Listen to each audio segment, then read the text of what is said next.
There is finally some hope in Detroit, and today we're going to be going over what the Lions have done this season and why it's impressive, and how they can continue going down the right direction and turn into a very good team. If you're new to the channel, be sure to subscribe. We're on that road to 5,000 subscribers, so if you are new to the channel, be sure to hit that button. But with all that being said, let's hop into the video about the Detroit Lions and why I think Lions fans should have some hope about their future. It's been a very long time coming for the Detroit Lions and their fans. They have not won a playoff game since 1992, which is actually their only victory in the Super Bowl era in the playoffs, and it is the longest active playoff win drought in the entire NFL. Now, throughout those 30 years, there have been some positive moments for the Lions. We can't forget Barry Sanders. We can't forget Calvin Johnson. There were some amazing Lions teams that were very entertaining and fun to watch, but it seemed like none of them could figure it out and truly become a competitive team year in and year out, and eclipse what every NFL team strives to do every year, which is win a Super Bowl and win playoff games almost every year. Now, the last time the Lions made the playoffs was back in 2016 when they went 9-7. They did lose in the wild card round to the Seattle Seahawks and followed that season up with another 9-7 performance. But since then, the Lions have returned to what they've been for most of the century, which is practically the laughingstock of the NFL. They went 6-10, then 3-12-1, then 5-11, and then this past year 3-13-1. But in 2021, I thought that the shift for the Lions began to happen under Coach Dan Campbell, and I was pretty impressed with what the Lions team was able to do, especially late in the year. You can't forget that going into 2021, many people had the Lions as one of the worst teams of all time, had them potentially going 0-17, potentially being the first team to go 0-17 with the new added week. And through the first 8 weeks of the season, people were chalking it up as, yeah, the Lions are going to go 0-17. This is going to be another joke of a season for them. This is going to be another historically bad Lions team to pair with their 0-16 team from 2008. But the team never quit, and they ended up winning 3 out of their last 6 games, showing positive signs heading in to the 2022 NFL offseason.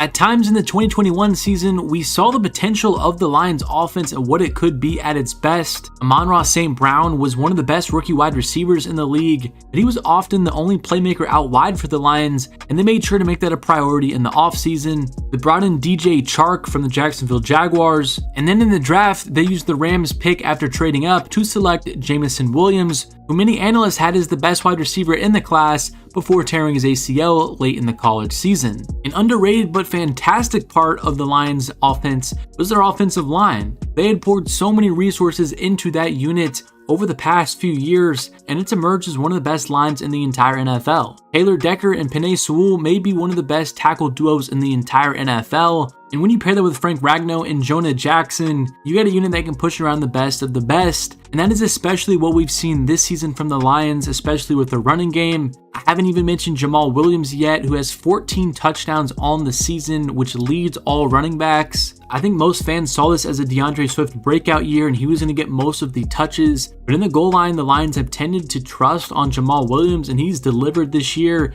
He has been fantastic this year, and if you drafted him in fantasy, I am sure you're very excited with that pick. But with a solid offensive line and the core of weapons that the Lions have on the offensive side of the ball with DeAndre Swift, Jamal Williams, DJ Chark, Amon-Ra St. Brown, it's a pretty nice young core, and I didn't even mention Jameson Williams, who has a chance to be the best out of that entire group. He was active for his first game this past Sunday. He didn't record a catch. He did not have a lot of action. But man, if he returns to his Alabama form, the Lions truly have some of the most dynamic playmakers in the entire league, and you seriously have to talk about them as having some of the best weapons out of anybody. On the defensive side of the ball, the Lions have often struggled this season to stop their opposing teams. For much of the season, they've been one of the worst defenses in the league, but I still think it's worth noting that they do have some very nice building blocks on that side of the ball as well. You can't forget about the number 2 overall pick, Aiden Hutchinson. He's got 6 sacks on the season, which is pretty impressive when you think about who he's surrounded with as well on the defensive line. So I think with those circumstances and what he's been able to do this season, Aiden Hutchinson has definitely lived up to being the number 2 overall selection this year. And one of the best stories in the NFL this season has been the return of Jeff Okudah. He's dealt with so many injuries to start his career, and it's really been awesome to see him finally be able to stay on the field and also be a very effective player for the Lions. I thought he's had a very good season so far. I've also liked what I've seen from Alem McNeil on the inside of that defense. Just his presence helps out that run defense, and he's still only 22 years old. I think he can emerge into a very solid starter for them on the defensive line. I was also really intrigued to watch Tracy Walker this year. He had a really good season in 2021, and some even thought that he was emerging to be one of the best safeties in the league, and this was going to be the year he solidified that. But unfortunately, he was put on IR with an Achilles injury. He has not played for most of the season. But those are just some of the few building blocks that I've noticed on this Lions team this year that I've been really impressed with. But on the season, the Lions are currently 5-7, winning the last 4 out of their last 5 games. And it's not like these wins are against bad teams. The Lions have taken out the Giants. They beat the Packers, who I know have been having a down year, but I still think they're a very solid team. They beat the Bears at Soldier Field, and they were right there with the Buffalo Bills until the very end, who many see as a Super Bowl favorite. And then this past Sunday, they dropped 40 on the Jaguars, and their defense also held them to only 14 points. Probably their best all-around game this season. I don't really know what to expect for the Lions the rest of the way this year. Their schedule isn't particularly hard, but I think that their slow start to the season may end up hurting their playoff chances this year. I made a video 5 months ago talking about this Lions team and how they're pretty underrated, and I don't see them being a playoff team, but I see them being fairly close to that, and I think that's pretty spot on with how they've been this season. Just looking at their final 5 games, I do think it's realistic that they win 3 or 4 of those games. If they play how they have the last month or so, I definitely believe they're capable of doing that. Is 8-9 or 9-8 good enough to make the playoffs in the NFC? I don't think it will be, just because the NFC East has been surprisingly good this year, but you never know with how things will unfold in the final 5 games for the Lions. But my best guess is they win 7 or 8 games this year, go into the offseason very excited with what they're able to do this year, and then they have a whole nother draft and a whole bunch more in free agency to do to make their team even better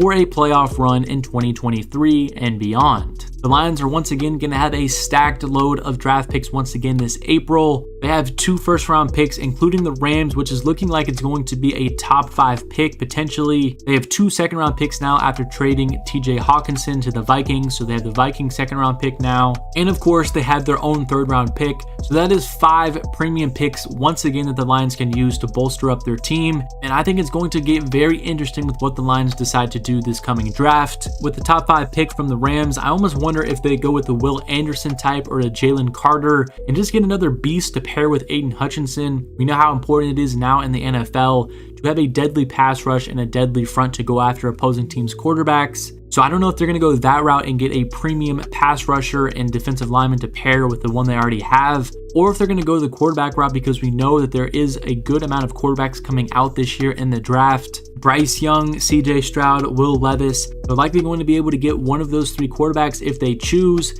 and that's what I think is going to be the most interesting thing about the Lions this offseason. Jared Goff has been pretty solid this year, but I think we know what Jared Goff is. He's a mid-tier quarterback that can be pretty good in a system, but he's not going to be more than a game manager. He's not going to be elite, and I think we know that by now, and I think the Lions realize that too. I think he could be a good bridge quarterback if they do decide to bring a rookie quarterback onto their team.